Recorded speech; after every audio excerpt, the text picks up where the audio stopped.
Behind every great marketing strategy is great marketing data. Let your data lead. Visit the page to learn more.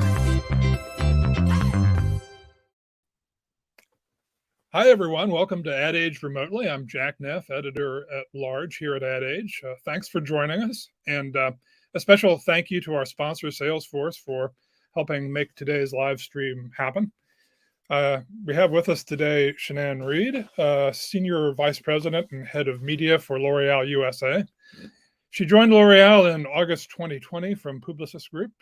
She's an agency veteran who's helping steer one of Ad Age's recently named Marketers of the Year through the turbulence of the pandemic, the loss of cookies, and all the other difficulties of operating in media in the modern world. She's going to talk with us today about her philosophy of advertising as a service and where she sees some of the promise and pitfalls in modern media.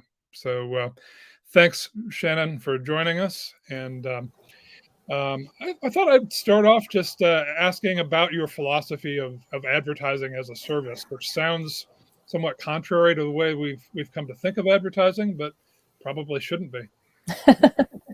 Thanks, Jack. It's really great to see you, and I'm thrilled to be here.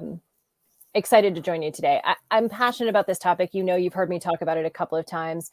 I think there's some tremendous value that we can be bringing to consumers. It's not a surprise that consumers don't want to spend time with advertising. I'm sure you see it with your kids. I see it with mine. I see it with my family members and my friends, like, oh, another ad, right? But when that ad is cool, when that ad is interesting, when it's relevant, when it feels like it's part of the experience, then they get excited for it. We see it every year with the Super Bowl. People get excited about seeing the Super Bowl ads, right? I think there's tremendous opportunity for us to think about how we're targeting consumers, where we're placing those ads, and how we're behaving as advertisers in that space in order to create great consumer experiences. Well, we are, although we've had a bit of a reprieve, staring down the loss of cookies, personal identifiers we've already lost largely in digital, and a lot of app-to-app sharing. I was wondering, basically, while the negatives have been well documented, do you think there's a possibility that all of this could actually make advertising better in some ways? I have a tendency to see the positive side of things most of the time. Sure, it's creating a challenge for us in how we get the technology right. I hate to put it this way, this gift of time that Google has given us in order for the industry to get its act together and make sure that we have the right technology in place has been helpful, certainly. I think it gives us an opportunity to really be all hands on deck, and you're seeing it all hands on deck. The ANA is involved. Nielsen's involved. NBC has put together a task force. We have all sorts of folks who are raising their hand to be a part of the conversation and trying to put the right technology in place in order for us to be able to start to understand how we continue to create great consumer experiences. I think the promise of the third-party cookie was never intended to do this. It was a nice little piece of code.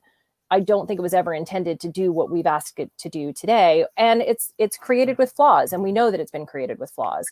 It's an old piece of technology in kind of digital standard terms. So I think there's tremendous opportunity for us to reinvent it and for us to take the time to make sure that we are creating a consumer safe and privacy safe way of creating great experiences with advertising. That said, I don't know, you and I have talked about this before. I think there's a problem that we have as a digital media industry historically, and I raise my hand as a digital old timer. We kind of sold this whole digital thing as everything was trackable down to the individual, to the person. And I think there's a tremendous opportunity for us to take a step back and say, do we really need to have that level of granularity? Or is there an opportunity for us to talk to broader swaths of consumers and maybe bring somebody in into the fold that we may not have realized was a consumer in the first place? We have gotten some extra time from Google in the past year before the end of cookies. Is it enough time, and are you satisfied with the amount of time you've got to adjust to the new world? I mean, look, we'll always take more time if we can get it, right? I think the risk that we're all going to see is that it's not that consumers won't continue to make purchases. Consumers will continue to purchase. The pandemic has accelerated the process of e-commerce purchasing. That's not a surprise. I think we all know that. We've heard all of the stats. And I think that's been good for businesses. Consumers are going to continue to purchase in those ways. We're just going to be able to track them less, and we're going to have less knowledge of which ad in which place at which time actually created that experience for that consumer and brought them into the fold. That said, on the targeting side and on the ability to be able to reach back out to them, I think this is again an opportunity for us to take a wider aperture of the lens a little bit and look at broader swaths of consumers. And we're not going to be able to target as granular as we were in the past. I do think some of the new technologies that we're testing, some of the new tools that are out there, some of the ideas that are being presented currently are going to give us at least some connectivity between platforms, because I'll tell you, my biggest concern in that space is over frequency of the consumer. It's going to be really easy for us to say, put all of this money into social platforms, put all of this money into our digital streaming network partners, put all of this money into search, and we're not going to have a cohesive view of how many times we're actually touching the consumer. And that can ultimately create a negative consumer experience. Nobody likes being followed around by advertising. And I certainly don't want to waste a bunch of advertising reaching a consumer 3,000 times. I'd rather control how many times they see us, make sure that they've been given the opportunity to engage. And if they choose not to engage, leave them at peace and go on to the next consumer. You've talked about, I think, trying to set a cap of a consumer seeing an ad no more than 10 times. Are you confident with the loss of cookies and some of the new technological workarounds being discussed, you'll still be able to maintain that cap? Yeah, so 10 times per user per month. And I always try to clarify frequency, because people talk about frequency and it's like, wait, is that per month, per year, per week, per campaign? So I always try to make sure that there's clarity. We're talking about 10 times per user per month. Is the cap that we're ultimately aiming for. We don't always achieve it because we don't have the connectivity to do that, right? That is the challenge. Am I confident that we're going to get to a solution? I feel pretty good that there'll be a solution. The question will be how fast we can get to that solution and whether or not we can give consumers confidence that their data is being used safely and that technology is being used to their benefit. I'll tell you, the one thing that I worry about is that there are so many people trying to solve for this that if we don't maintain connectivity across all the different solution providers, we're going to end up with multiple solutions in the marketplace that actually may create more confusion and more challenges for the consumer and also for the marketers. So the more we can make sure that the different groups that are trying to solve for this are connected and talking to each other. And I think we've seen some of that. I was very proud to be recently in a meeting that was about this particular topic. And we had representation from 3 of the major groups that are involved in trying to solve for this challenge. They are talking to each other. And I think that's a tremendous step in the right direction, because without that interconnectivity, we'll just end up with a hodgepodge of different solutions, and we'll be talking about what's included and what's not included, and it's going to create more poor consumer experiences, which is what we don't want.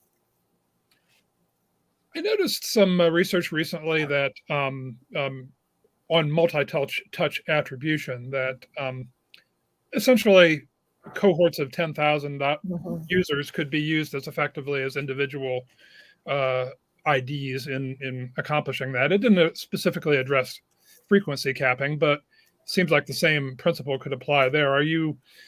Does it give you any hope that cohorts such as like what Google is talking about replacing individual IDs with can be useful in that way? I think cohorts is a really interesting solution, and we've been testing a few in the very early alpha stages with folks, and I find them to be intriguing. I think the opportunity to group consumers together, I don't necessarily need the individual detail. Of course, I sit in a business and a brand that puts a good amount of money into the marketplace, so I have scale to work with. If I'm a small brand trying to get to a 10,000 person cohort, could be really difficult for my business. So there has to be additional solutions that can scale to both the small brands and the big brands. I mean, let's not forget that the majority of the advertising that's placed in the marketplace today is placed by mom and pop shops or small businesses, small and medium-sized businesses that aren't necessarily going through agency holding companies, that aren't necessarily dealing with big media investments. And so they're going to need solutions too. So we need to have solutions that scale both to businesses the size and scale of mine and the ones that I've worked on in the past, but also to some of those smaller businesses so that they have the ability to understand how they're reaching consumers and what they're doing. The cohort piece specifically, Jack, I think is super interesting. I don't, again, in my size and scale of a business, I don't necessarily need to have that individual following of that specific user. I think there's benefit to my business for having it. And I think there's benefit that I can create for the consumer for having it. But I joke sometimes that we have products for people who have skin. I've worked on brands for people who have cell phones. So there are large swaths of consumers that fit those profiles, right? And so if there's an opportunity to understand the consumers in these larger cohorts, it's going to change our messaging. It's going to change the creative that we put into market. It may not be as exact and specific, but that also means it's less likely to be creepy at the end of the day too, which is something when I talk about advertising as a service, that is one of the big things I'm trying to avoid, is our advertising just feeling a little creepy because it's following you around. Do you think you've been able to achieve that, kind of avoiding the creep factor by seeming overly targeted? I mean, I think it's an opportunity to move away from being overly targeted, right? Like, I do think that can help avoid the creep factor. I mean, you're always going to have the conspiracy theorists out there that say my cell phone is listening to me. I just had a conversation with a friend and talked about a vacation in Hawaii, and all of a sudden I'm getting ads for the tourism bureau, whatever it happens to be, right? And I think we all want to believe that we're being followed around. And sometimes you've landed on a page that, cookied you, and that gave that advertiser an opportunity to follow you around. And sometimes it just happens to be that we have a better understanding of that you might be in the market for travel and you ended up on that list. So I think there's an opportunity to avoid being creepy, but I think it also takes active measures by the advertisers and our partners to make sure that we're not being creepy, right? And that's putting things into place like avoiding that retargeting to such a granular level. It means making sure that we're not diving into every single thing we know about a consumer and creating small little tiny groups that follow you around with something that you already purchased. It means suppressing an advertiser or a consumer after they've made a purchase. And sometimes I think a lot of advertisers forget to take that step. And so you've already got them in your list of people who might be interested in buying light bulbs, but they've already bought a light bulb. And so now you're still following around with light bulbs. They already made a purchase. Find a way to make sure that suppression exists. And most of the partners that you work with are capable of doing that. Excellent. I wanted to talk a little bit more about ad formats and screen fatigue. But before we do that, we do have a short message, speaking of advertising, from our sponsor, Salesforce. Love it.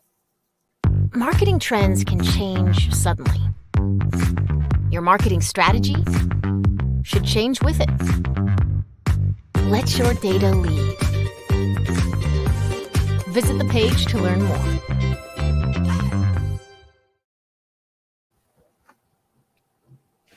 Shenan, you've mentioned in some recent appearances screen fatigue being a factor during the pandemic as a fallout. Does that continue to add value to some old media such as print, or some other newer media such as audio or out of home, or some of the other things we don't talk about as much? I don't know. Is audio new? I feel like the radio's been around for a long time, Jack. Well, yeah, audio is, the streaming and the podcast part is new. Yeah, no, I know. I'm just picking on you. Yeah. Everything old is new again. I think I think it's been really interesting. I mean, look, we're on a screen right now, right? In an ideal world, we'd be doing this on a stage somewhere. And even a format like this could have been audio before it became video. But now that we have the opportunity for it to be video, even with return to work, and L'Oreal's been back in the office for a while now, which to me is super exciting. I love being able to see the team and those ideas and brainstorm sessions really do great things for us. I think the opportunity or the time that we still spend on screens with people, things that used to be conference calls that were just audio, that screen fatigue is still very much real. And you're hearing it I'm hearing it at least from our print partners, both newspapers and magazines, who are seeing their subscription numbers rise, despite the fact that they're deprecating some of their books, right? So some of the books are shuttering. Some of the numbers of distributions are cutting back a bit, but the books are becoming deeper and more interesting topics, which I think is really an interesting solution to a new challenge. Like, what is the purpose of a magazine? And I think it's interesting to watch some of the partners choose to make the magazine itself, the physical print edition, be a deeper look into what they can do quickly online. I find that fascinating. But I do think there is an eye fatigue, a literal eye fatigue from sitting around watching ourselves on screen, watching each other on screen. And audio is seeing that rise too. There's interesting stories being told. There's nothing more intimate than being in somebody's ear. I think even out of home is having a tremendous moment. When you walk outside, you walk through someplace like Times Square, it is not as crowded as it used to be. In some ways, I'm grateful for that, especially right now. But to see those billboards, to see the world lit up, you take a deep breath. I walk through Hudson Yards and I see the ad units that are on the digital screens throughout Hudson Yards around our office. And I notice them more, and I know consumers are noticing them more because we're doing studies, or the partners are doing studies to show that. And it's partially because they feel fresh. I hope that lasts. But I do think there is this new depth of the kind of more traditional medias that are picking up, and they're becoming digital as well. So they're not just a static billboard. Yes, we have the ability to do static billboards, but I can buy out of home programmatically now. I can buy audio programmatically now. So I think some of these more traditional formats are they're going to start getting counted in your digital bucket pretty quickly. If you're just joining us, I'm Jack Neff, editor-at-large at Ad Age, and talking today here with L'Oreal's Shenan Reed. We do have some folks in the audience we wanted to do a shout out to. Hi to Angela from Pennsylvania, Francis from Colombia, Asmita from India, Dennis from New York. I hope I pronounce all of these correctly. Shalaya from Georgia, Maya from Maryland, Blake from New York, Siobhan from Northern Ireland, Ahmed from Mauritania, and Ruben from the Dominican Republic. Hello to all of you. So from all over the world. Yeah, we got folks everywhere. So it's a pretty interesting group to say the least. So I wanted to ask, because L'Oreal has made a ton of progress in making digital the primary driver of its media spending. I think it's north of 70% globally at this point. But given some of the phenomena that you've talked about, screen fatigue, what have you finally reached a point where enough is enough, that the share is big enough and maybe it starts to stabilize? I think it's going to be an interesting question. The answer to that is it depends, and I don't know. So we're very good about market mix modeling and measurement and testing and making sure that we're tracking everything. And we are in the luxurious position to be able to do that with a level and depth of consistency for our businesses and for our brands. I don't know if 70% is the right number. I don't know if it's going to continue to go up. I don't know if it's going to continue to go down, or if it's going to stabilize in a different direction, or if it's just going to stay where it is. And like I said, some of our more traditional media channels are now considered digital. So is there a shift in those, and it kind of counts towards the digital bucket? It also depends on how you count all of it, right? Media math is always a fun project for everybody to work on. But I think the interesting thing for me is, if I look across the digital investment, it has been climbing year over year. We knew that was coming. We knew when digital started to eclipse television, when it started to eclipse the entire spend was more recently. It is a channel that gives us a certain level of accountability, a certain level of trackability. And I think for that, all businesses and brands very much appreciate it. This is changing, obviously, with the deprecation of the cookie. It's changing with our ability to be able to track it at the level of granularity that we have in the past, like we just spoke about. But I don't think it's going away, because consumers are there. And so our job as marketers is to make sure that we are available to consumers wherever they want or need us. I don't need them to come find me. I need to be there for them. How may I help you? How may I serve you? Is really the message that I'm trying to achieve with our brands in the media space, so that we are there at the moment of a consumer desire, and or helping to create a desire through our ad units. Those are all tremendous opportunities. Small brands, I think, again, are going to have a challenge being more traditional. More traditional channels have a tendency to be a bit more expensive, and or difficult to reach scale without a decent sized budget. And so you may see smaller brands, and especially direct to consumer brands, be 100% digital. And you may have more broad reach, full service brands, or broad reach scale brands that continue to run in more traditional channels, because the traditional channels, like a broadcast television network, still has tremendous reach. Consumers have not stopped watching TV. They just haven't.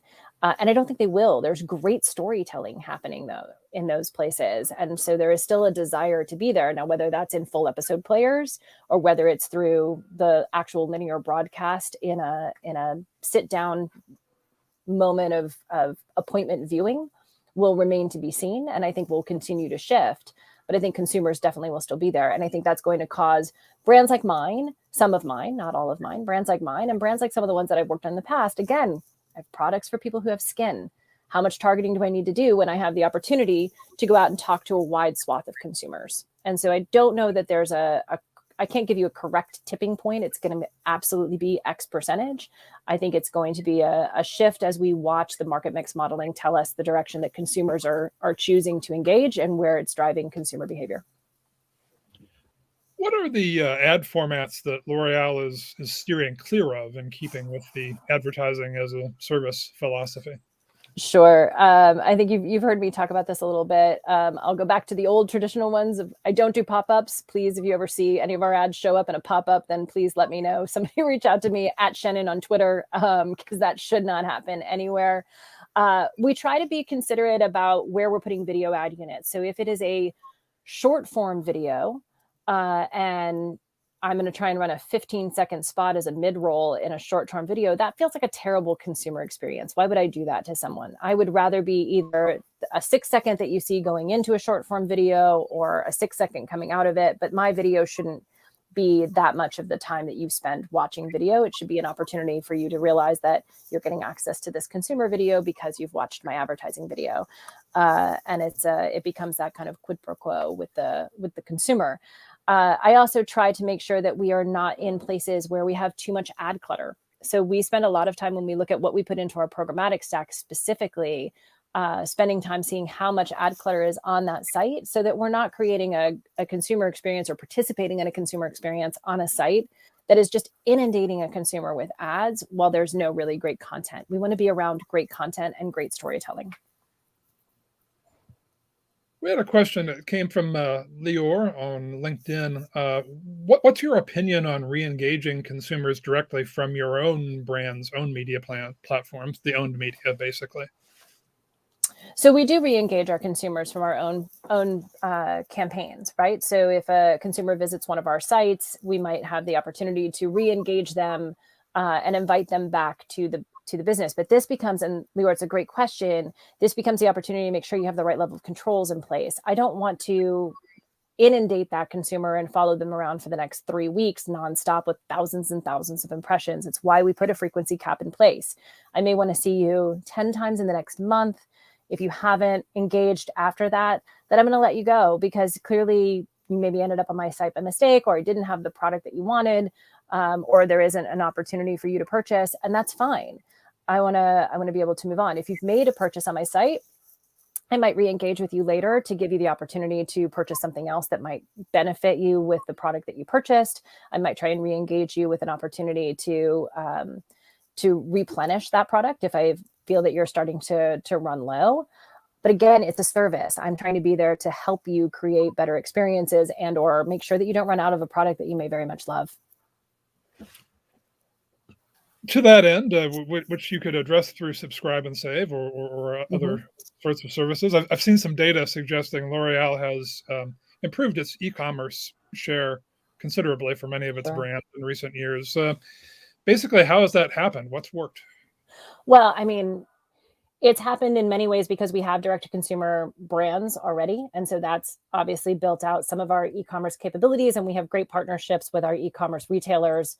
And we've been leaned into those relationships. I think they would tell you the same thing. We've been leaned into those e-commerce partnerships from the very beginning because we think they're important. Look, there's a simple philosophy of be where the consumer needs you to be. And so it makes sense for us to make sure that we're available if a consumer is going to be there and that we give them the opportunity to engage with us. The pandemic accelerated everything in the world of e-commerce. We know this. You've reported on it. We've seen the charts. We've seen all of the data.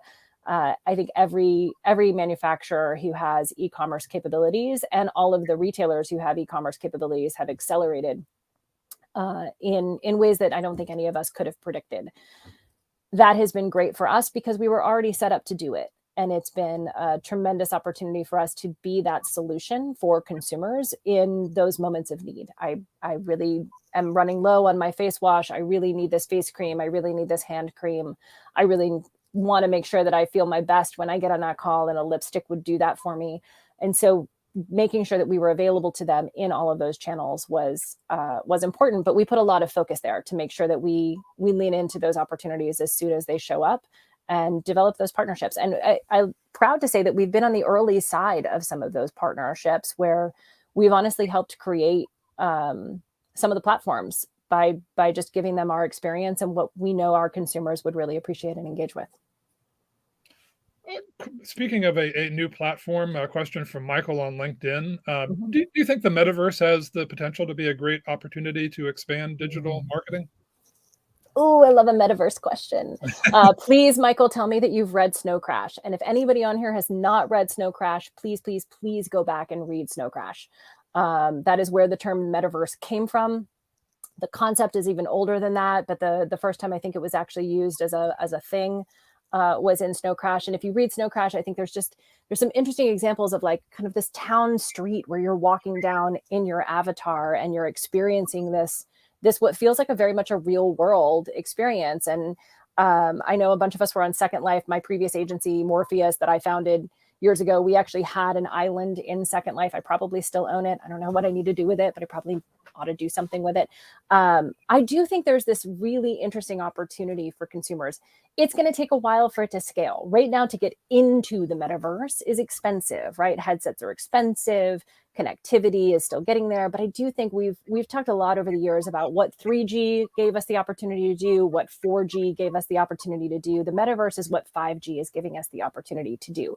And I think the speed with that you're going to have, that connectivity, the frame rate that's not going to cause people to be nauseous, the opportunity of the technology will eventually get smaller, faster, cheaper, more accessible.